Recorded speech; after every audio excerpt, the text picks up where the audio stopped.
So for this video, I decided to start a new series where I make famous logo brands into vintage logos.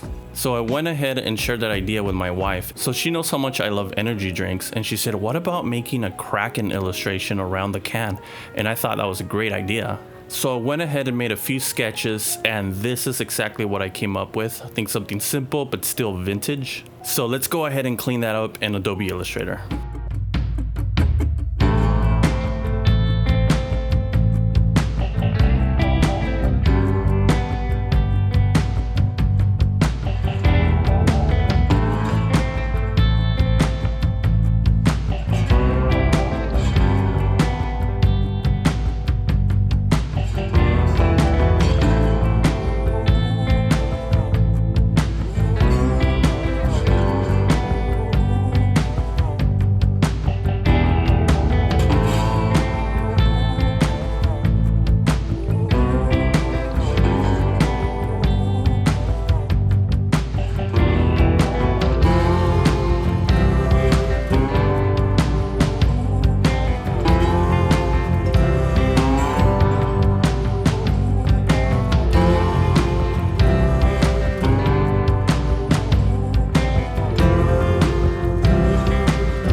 Alright guys, so there you have it. I think the logo turned out pretty good, looks pretty vintage. If you guys like this kind of content, consider subscribing and following, and remember to stay humble, remain teachable, and fight for your dreams.